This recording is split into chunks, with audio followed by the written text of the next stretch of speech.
for your piece of the $30 million prize pool. Too bad we cannot compete for that prize pool, but oh well.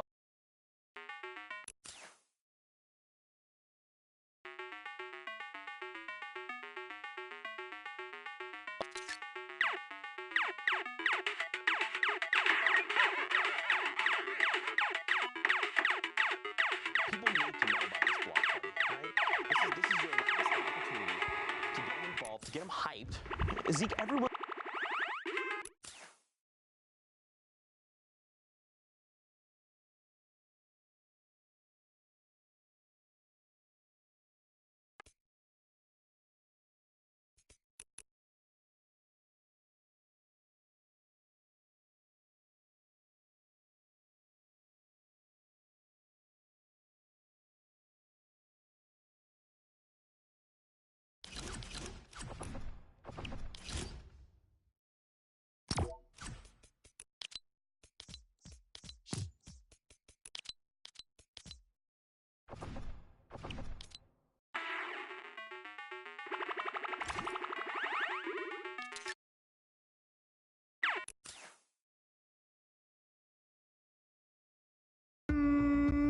Bam!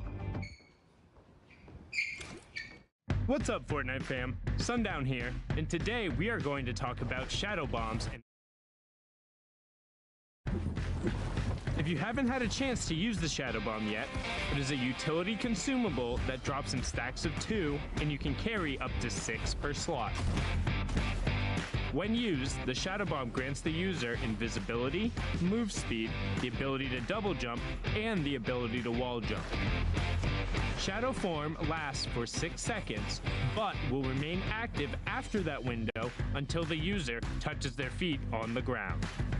We've seen shadow bombs already have a huge impact on some of the Fortnite World Cup online open qualifiers. Can he hit it? Oh my gosh! He hits it! You freaking legend! Are you kidding me? Now, let's hear what some of the players who have already qualified for the Fortnite World Cup final think of the addition of shadow bombs to competitive play. I think with Season 9, the shadow bombs are a perfect mobility that has its downsides and upsides if you use it right. I mean, I think shadow bombs are very balanced right now. They're a really good way of getting mobility considering they're an uncommon item. I feel like they're a really good addition to the game. It's as good as a Rift to Go, maybe even better in my opinion. You can get your position wherever you want to, especially end zone. People don't expect it. A little bit of HP left. You're gonna pull it! It's a must carry. You know, when that zone pops and you're super far, you can pop a shadow bomb and just get to the next zone. It's great. I love them. Shadow bombs are amazing. Like, I reckon that's like one of the best things they've brought out so far, because you could just sneak into someone's box or like get high ground or like go low ground without taking damage. There's moments where people clutch up, like very end game, like they might not have match. Mr. Savage play where there's a hill and you run up it with the shadow bomb. It was just crazy. They've got to go up the side of the mountain, and it's shadow bomb time. He's deciding to take storm damage. Yes. Mr. Savage! Oh my God! Oh my goodness! What a play! Are you? Best shadow bomb use I've ever seen. Mr. Savage M rising to the top of the mountain.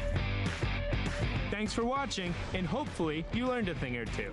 What's the best way you've used a shadow bomb? Send us clips using the hashtag Fortnite World Cup, and we'll see you guys on the battle bus. Or maybe not, if you're in shadow form.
Ladies and gentlemen, welcome back to the Fortnite World Cup Open Online Qualifiers. Week 9, the solos action has been fantastic through and through so far.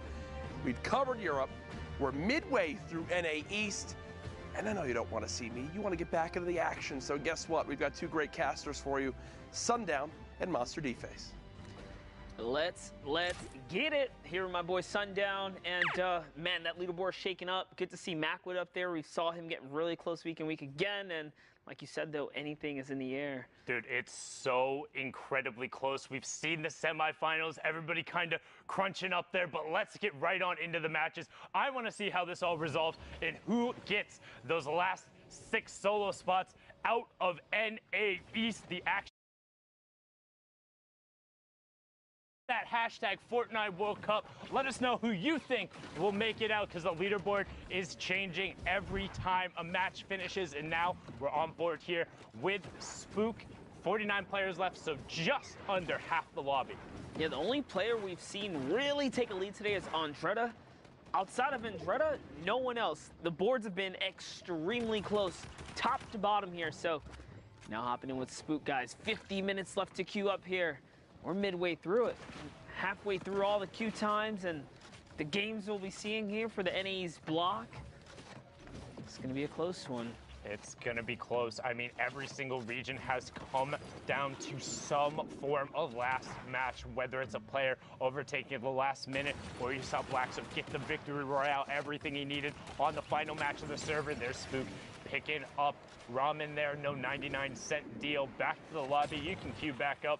Like we said, just under an hour left in the queue times. You get 3 hours or 10 matches to score as many points as possible. And this lobby is stacked. Outlet, Diggy, Macwood, all directly on top of each other right now. Macwood getting some pressure onto that cone, but not finding anything after the heavy snipe. Yeah, nice angles right here, just playing with the perspective that he has. He drops a player there with the heavy sniper. No fall damage was given, though, which means that player slid on down safe and sound through the side of the mountain here. So Macwood is back in the hunt, just looking around on the prowl right now. And so far, so good. 46 players remain in the 6-man, or Storm Wave 6 is approaching here, I should say. Tons of players. That means no placement points have been given out, and these players have put close to 15, 18 minutes or so of time into this game right here. Yeah, so if you get knocked out before the placement threshold, that's going to be rough to kind of swallow in here. It's all about time efficiency. You see Roat taking over the Storm there. That is part of those new changes with patch 9.20. If somebody has been tagged in the past 60 seconds and they either self-eliminate, fall to the Storm, or fall to fall damage, you will get the Elim credit. Now you can see Macwood trying to get onto the edge of the zone, as we do have to rotate across the lagoon, so it could get awkward. You have Wrigley, who's in the second spot, the player who has been very much so coming up through these open matches recently. You see Percently also picking up an Elim there. Storm threshold on your right-hand side. Macwood is 402 above it. What the Storm Surge does, since a little bit of a different mechanic, if players are being too passive, as Macwood not passive at all, going for the no-scope Blainer of the Year, misses it there. If players are too passive and haven't done damage, the Storm Surge will punish you, doing 10 damage per tick as that goes off until you either are above the threshold or you're eliminated. Just like that, Strep picks up Macwood. No antibiotics for you there, but a nice Elim in point going over to Strep. Yeah, and this is it right here. I don't think we've seen as many ballers throughout the day, but my gosh, there are so many still in play. That's a big reason why there's so many players still alive right now, guys. The vehicles are out. Nice double shot with the combat right there. Strep connecting big time here. Someone comes out the Storm. Kuros gets flicked on and taken out of the game. Back to the lobby he goes. And Strep finds himself at 29 points. Can he make it 30? That's 2 big shots. Up and over the top he goes. He still wants this one, but no, gets taken out by CWV. Saw FaZe Diggy there as well in the feed. There's a lot going on here, Sundown.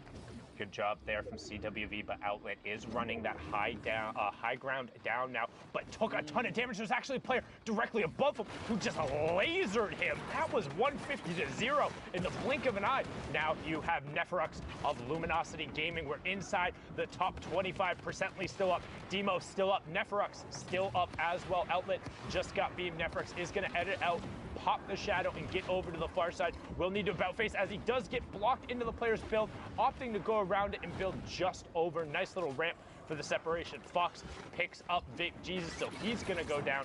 See defensive traps put in place by the player next to Neferux. Tech gets K's, and we're getting closer and closer to top 15. Fox is now out. Double edit, and he got it. Demo's in. Oh, he gets both of them. Shaz and Demo go right down. The combat, the fire rate. And it gets him into the top 15, and it gives him a shadow bomb. That is a massive 4-point swing and could potentially end up being more for Neferux. He had 0 materials as well. This really puts him back in the game here, guys. It was all looking so grim as Neferux is now looking to find tendons. Will we be able to connect here? He's got the traps out. He finds someone down in the water. He could still commit here, and he does. Tendons goes down. He doesn't have any shield, though. Good job sticking with that. Saw that Tendons was over the side. Got his Elam kind of poached away from him there, but manages to stay with it. Saw where the Tracer Fire was and identified the player. Now on 31 points. 7 players remaining. Wrigley, who we just saw, was in that top 3, directly above him. You have Lyricid, 2 above him. As Sicko does pick up B-Hegs, and Neferux looks for the double edit. He has no more mass, so nothing doing with the launch pad. Will he find another sick double from Neferux? Can he make it a triple? He's looking. He needs to get back in the storm zone. He does. Shots coming out. Shots from the player above. Double edit. Loses it. Wrigley picks it up, but can Wrigley find the zone? He did get the siphon. He needs to circle back around, and he found it, but there's tons of natural building here. Spook, everything is for him. Has 6 builds, not a ton going on here, but has the high ground, and everyone moving over. HP advantage was to him. Wrigley caught every one of those pellets with his face, but a good individual effort pushes Spook up to 34 points. 70 limbs, victory royale. Solid game for Spook right there, picking up a 17.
You